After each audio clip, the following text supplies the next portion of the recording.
Number 80 is Guitar Hero 3. This one definitely deserves to be on my list because of the fact it's one of the few games that really got all my friends together and gaming. Even down to my family try to pick up the guitar and try to play a few notes. My mother, who's not a gamer, even said, "Oh, this is damn pretty cool. Nothing really offensive about this one." But she wasn't there for the day that my friend Jack kind of drank a little too much and fell asleep with a Guitar Hero controller in his hand on this very couch right over here. And that's the blast thing about Guitar Hero, especially Guitar Hero 3. Great soundtrack, it was absolutely fun and fun to play with friends, and that's why I highly recommend you guys go back and play that Guitar Hero game if you're going to play any of them. Coming in at number 79, it's Fable, the start of a brand new franchise that I absolutely love. This was one of those games that actually made me feel like an Xbox gamer. It was one of those titles that Sony and Nintendo just didn't have and I only could get on Xbox. It was an amazing RPG for its time. And I wasn't struck by all the hype and say, "Oh my god, all this stuff was supposed to be in this game, but it didn't show up." I was able to go into the game and appreciate it for what it was. And it was the start of something great. And that's why I appreciate Fable 1 for what it did for the RPG genre. Number 78, Fable 2. What a surprise. Yeah guys, as much as I love Fable 1, I love Fable 2 even more. Yeah, I'm that guy, guys. I really enjoy Fable 2. It steps up its game from Fable 1. Once again, a lot of stuff was promised for Fable 1, and then a lot of stuff was promised for Fable 2. Not all of it was delivered, but what was delivered, I was able to appreciate it for what it was. A great RPG that let you make choices. And these choices did have weight for the story. I enjoyed the heck out of it. I like the voice acting, I like the look of the game, I like the theme of the game, and the music of Fable at the time was absolutely amazing. I'm remembering it right now in my head and I'm like, man, I need to make it my ringtone. Fable 2, great game. Highly recommend you guys play it if you guys get the chance. That's why it's on my top 100 games of all time. Number 77, Dishonored. Dishonored is a really unique game for when it came out. People were kind of getting tired of the Assassin's Creed franchise. And even though this was a first-person view game at the time, it really did emphasize stealth. Moving around the environment stealthily and then taking out your opponents if you had the opportunity without drawing attention to yourself. Yes, you could go out there going guns all blazing, weapons all hot and ready, but it was not the best way to play this game. And the way that they incorporated the story elements of actually the whales, the mysterious stuff that's happening around in the background, these police forces that are really pushing pressure against the civilizations, the general people just don't have it good, and there's a plague going around with rats. It was just a great universe to be in, and I can't wait to go back there in Dishonored 2. That's why I'm saying Dishonored definitely deserves to be on this list. Next up is Resistance 2. The Resistance franchise is another gaming franchise that's very unique for me. The first game came out and I was like, it's kind of so-so. But then Resistance 2 came out, and then really the end of Resistance 1 happened, and then Resistance 2 came out, and then the end of Resistance 2 happened, and the end, I loved it. I know so many people harp on the end of Resistance 2, but for me, if you guys didn't see it, I'm not going to spoil it. It was the perfect ending for a video game of its sense. It just didn't came out of nowhere. It just was like, yeah, man, expect the unexpected. Have an ending that is brutal, that is blunt, that makes you feel like, shit, that just happened. And then they had a multiplayer mode that I personally like. They had a big online co-op multiplayer mode where you're fighting against the AI versus the computer with a bunch of different players together, and we loved it. I liked the multiplayer in Resistance 2 a lot. I was very good at it. Me and my friends all played it, and we enjoyed the heck out of it. From the great story mode to a good multiplayer mode, Resistance 2 is definitely my choice of game in the Resistance franchise. And I'm sorry for anybody who played the PS Vita version of Resistance. It was trash, because I played it.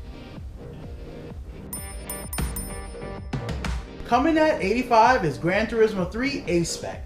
The Gran Turismo franchise has been renowned for being great simulators for video game racers.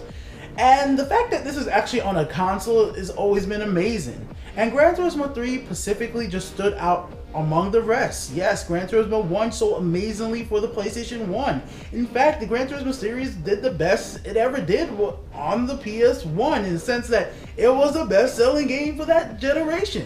And then on the PS2, Gran Turismo did a great as well. PlayStation 3 and soon on PS4. But if I had to pick one Gran Turismo game to top all the others, it was Gran Turismo 3 A-Spec. And that's why I had to pick it specifically as one of my top 100 games of all time. Especially being a racing fan for video games. Next up, let's talk about LA Noire. This game was amazing at the time for its facial capture, and it did its job there. But really what made me like this game is truthfully just this plain and simple story. The story was good. It actually made you think about what questions to ask these people you're investigating. When you went on the crime scene, you had to really look around and try to find clues. It was a fun little adventure for open world title, and many people thought open world was lacking, but I felt like it added to the game by being able to actually drive around this open world and seeing that it adds atmosphere to going from location to location, that you were just literally a cop or maybe an arson detective or so on and so forth in this universe was interesting. And I like that there was kind of a plot about the World War II in the background, and that's personally why I like this game. Dark Souls 2. Many of you guys might be surprised to see this game so high up on the list, and knowing I'm a Souls fan, it kind of makes it even weirder, and I play this game so much. But the truth and simple fact is, Dark Souls is a good game, but it's not on the same level as some of the other Souls games. I still enjoy the heck out of it. I still put over 100 hours in this game. I still play through it multiple times, and that's why it still deserves to be on my list. I love the game. I love the evolution of this title, and that's why I had to put it on my top 100 games of all time. Dark Souls 2 is a great Souls game. Is it the best? Well, you guys have to wait and find out. Next up, let's talk about Little Big Planet. Little Big Planet is a quite interesting game for me. It was the first time I really thought hard about, like, man, I really gotta make my level awesome in this game that lets me create and share things with other gamers. Most of the times when I make a game, even when I was using game makers, even when I was messing around with Unreal, their engine right there, guys, I just never really shared anything. But when Little Big Planet came out and made it so easy to make a level for a video game and share with other gamers, I really went hard and made sure my levels were actually beatable, yet hard, and still fun to play. I mean, bunches of different levels. I had such a great time with this game. And the Sock Boy was the cutest freaking little mascot for a video game platform ever. Why hasn't Sony embraced Sock Boy more? It should be the mascot of Sony freaking PlayStation.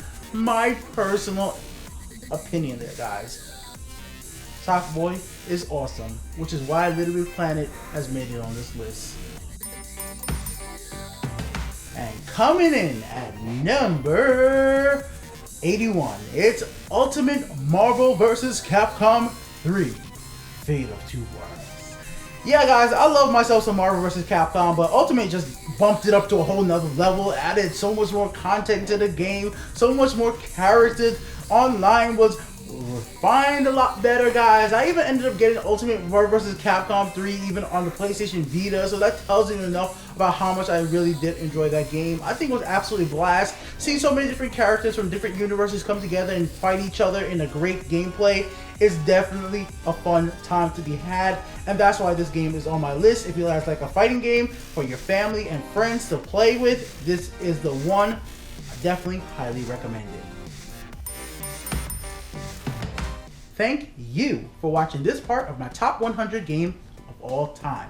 If you enjoy what I do, well, guess what? There's more every single day. And if you want to support what I do, there's a few things you can do right now.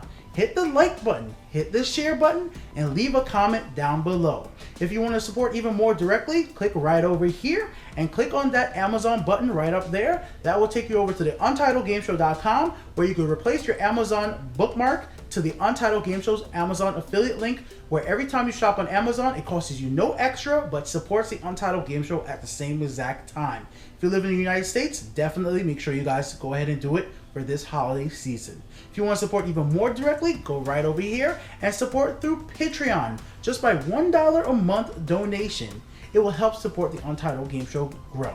For more information on supporting the channel, go right in the description and it'll be all right down there for you guys. Thank you guys for watching. I'll be back with more for you guys soon.